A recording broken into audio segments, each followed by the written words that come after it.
We've been busy, haven't we? With the stupid. We have been busy with the dumb. It's not all stupid. It technically runs now. Yeah, it's been off the lift for a minute now. Probably what, a few days, something like that. So it's been a week. It's been a week. Cool. Yeah, perfect. Well, it's been a minute since we've talked about this. I don't even remember the last time we talked about it. I don't think we didn't have any coolant stuff. We built all of these. Clickety clack. The whole coolant system had to get rerouted and removed and replaced and recycled and rejuvenated. All the re's, I guess. The lighting's worse over here for some reason. Just remember that's LED and it's gonna cycle. Oh god, never mind. Yeah, we did all the heater hoses. We wrapped the AC line. It doesn't work. That doesn't work. Yeah. We've got a boost controller over here. We've got our puke tank. We've got a crumply looking air filter on here. Shh, stop. It's beautiful. We've got a semi stendo oil line here, so we could we flushed the oil when we first got it going again because this thing had a lot of, as you recall, Tootsie Roll actions going on in there. Sludge fudge. We figured we put one of our signature FP journal bearing sized inline oil filters on there, so we could see how much junk it caught that we don't nuke our brand new bearing housing, brand new turbo. Nuke a turbo, huh? Nuke a turbo. I wonder how you do that. Don't bring that up. Anyway, it looks solid, but that mount, you can just sit there and twist it. Like, it's got holes in it. Either way, what did we smell the first time we really got into boost and decided to oil? There was a absolute dookie squirt of oil that covered everything back there from the whole crankcase getting pressurized. We hit like 2 psi. Yeah, and it said, we were like, is this motor really that tired? And then we used our big brains and came to the conclusion that we should probably at least disconnect this part of it and cap our plug, our recirc fitting for now.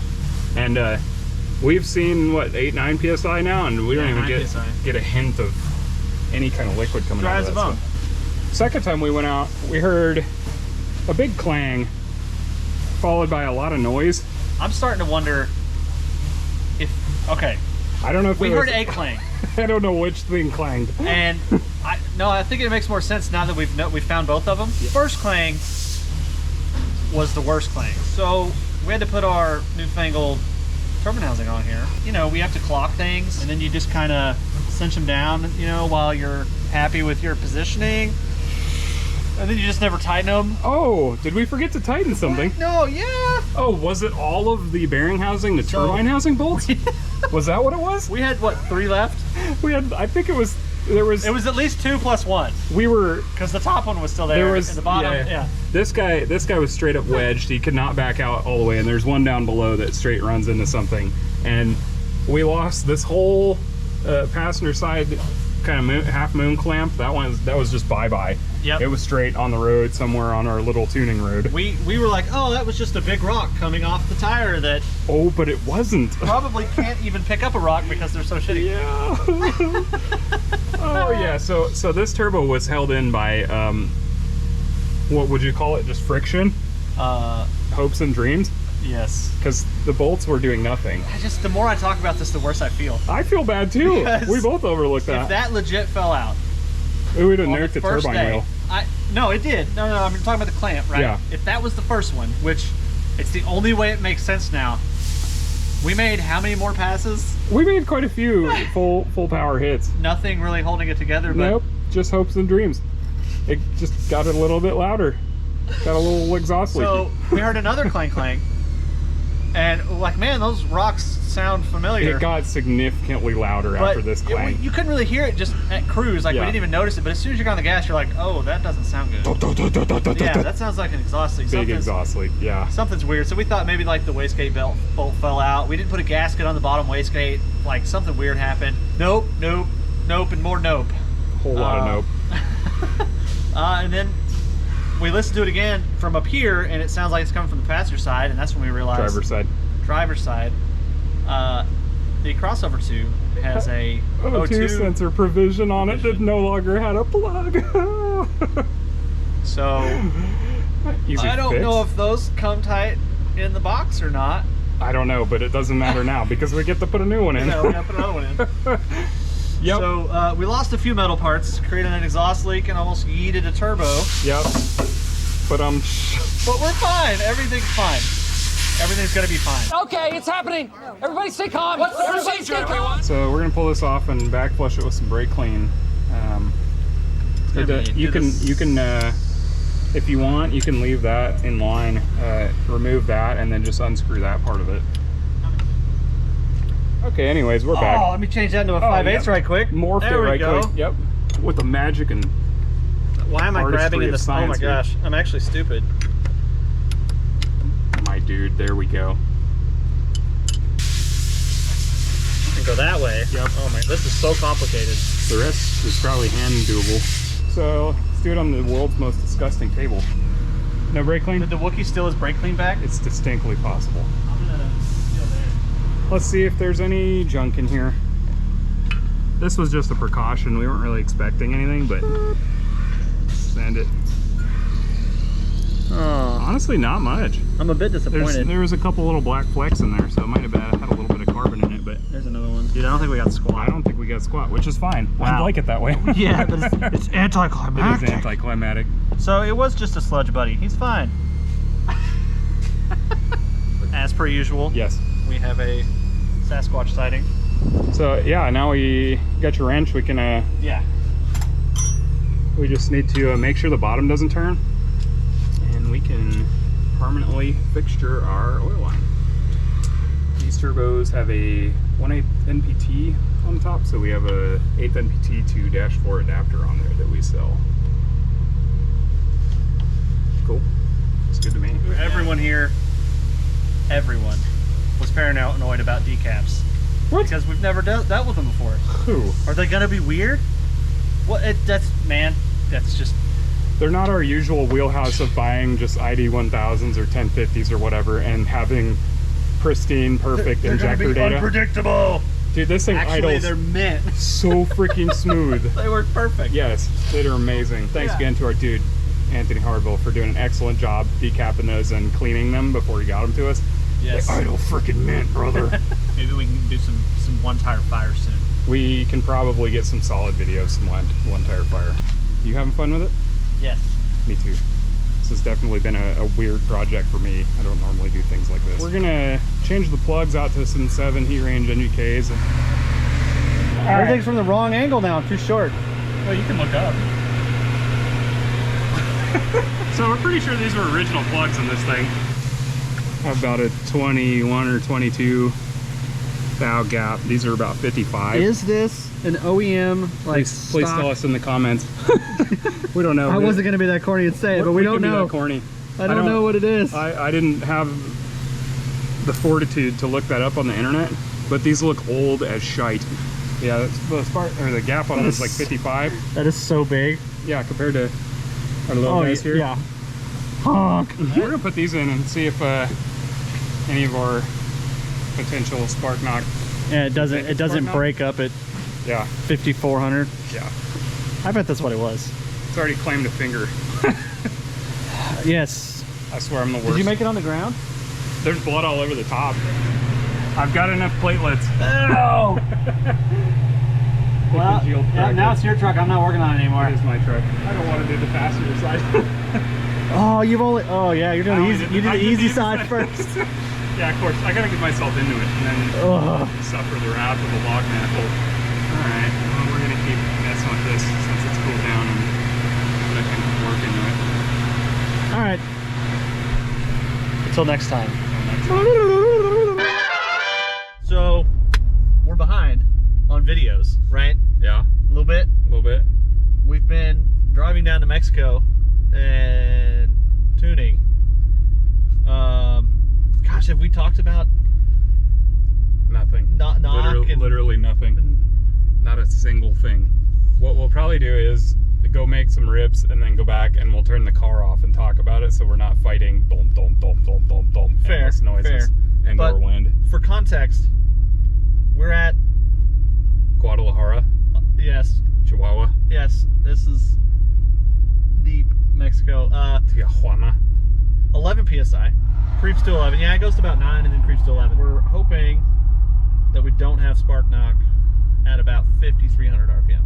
It pulled about 5 degrees on us and kind of fell on its We have a lot of things banging around, such as our ill-formed exhaust and or wastegate dump that might be related. Yeah, there's don't a know. car behind me. Okay, Anyways, we're about time to to go. drive. Yay.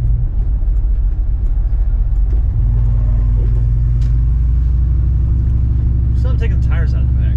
We have not. We have 4 very heavy, very large wheels and tires in the bed of this truck, along with the 6 million pound bed topper thingy. I mean, we have it posted for sale, right? Yeah, it's for sale. It's just nobody's expressed any interest in it. We're about a week away from putting it in the dumpster. Yes. Yeah. Houses in Mexico are cool. They are cool. There's a lot of barn dominiums in Mexico, it seems. I will, oh god, we were rattly. I wonder if you can hear that on video. Probably. Tell me Get a little when. more speed. Okay.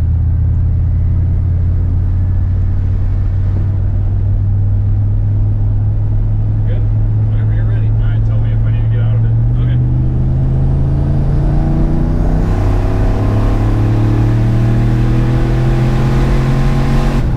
I felt it pull there.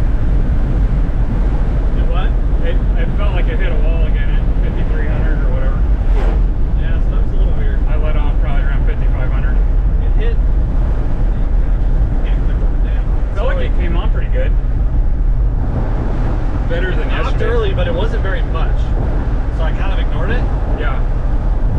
And then 5,400, we're right back to 7 degrees of knock. Yeah. Doing what it's supposed to? Yeah. Okay.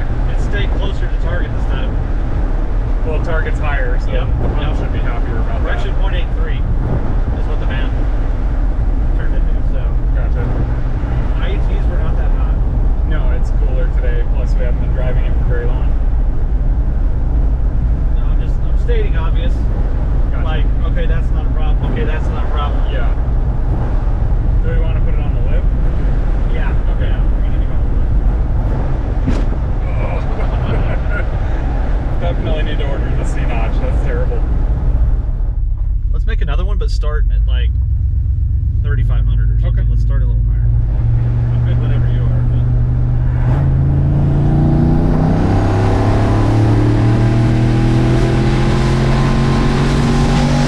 I didn't feel it that time. It didn't happen. Oh, okay. We had that early 2 degrees for whatever reason. As I say, it pulled right past 5,500, no problem. Yeah, now. so maybe it is something with our. Maybe it's Phantom, maybe it's not. We bumped the limiter and it I hit the limiter. Yeah. Yeah. And it leaned out, of course. I let out as soon as I hit the limiter Yeah, because yeah. it was obviously. So there was a little bit of knock. So it did that right in boost. You get almost 2 degrees and it tapers off, but it never fully went away. At about 5,800, it came back up to 1.4 degrees of knock retard. Yeah. Oh, okay. Maybe she just needs cleaned down. Yeah. Or we knock it down to 12 degrees of timing like we talked about, and then see just if let it ride. Yeah. Yeah, I'm down to try that. That was way more happy though. Yeah, that sounded good. It felt good too. I don't really know what to expect on 93 anyway, so Yeah, I mean, I guess you're used to. I've Tuning on never E, done right? any boost on 93. Yeah, it's just less tolerant. I mean, it takes not a lot of timing and a lot of fuel to do the same thing you can do on E, but you end up being knock limited either way. All right, you can cycle the key right quick. Okay. I don't know why it was so much happier that time. I don't know. How many, in all honesty, how many times do you think this thing has seen anything above 5,000 RPM? Often. You think Grandpa? I bet he drove like it. Yeah. Strikes me as a car that was probably beat on a bit. Yeah, we may be cleaning some carbon out of it. Yeah. I'm going with it wasn't. And our full throttle passes are all it's done in about 8 years. Definitely possible.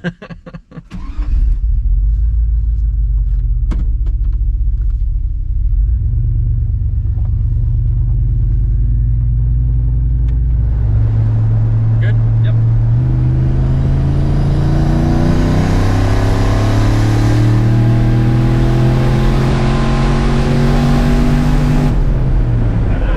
Same thing. Oh, really? Same thing. Yeah, I think it's a rattle. I don't think it's real. Okay. I do want to make a 1-2 just Okay. watch it. Yeah, I gotta save it. Disconnect, reconnect. It's so picky. So I guess, yeah, 96 housing on a 78, 75 is pretty decent on a 4.8, completely stock. Yeah. With no cam held. Yeah, no cam, no springs, nothing. Just pure as cast 4.8 nonsense. Good? Yeah. I let out, obviously.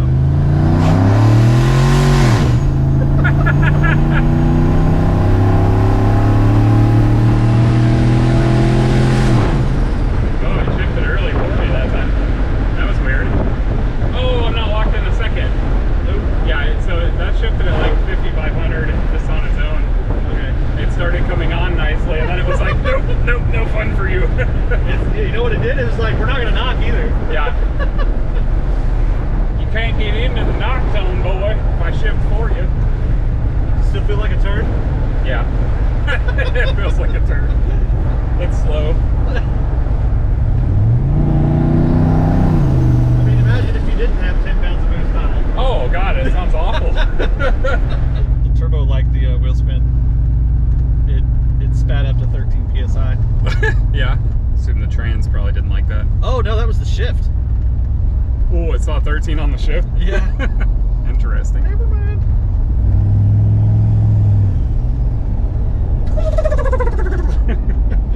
I do think the lack of blow-off valve was the ticket there. Yeah, it makes it. It sounds fun. It sounds cool. We got to move the Tahoe out, right? Correct. Okay.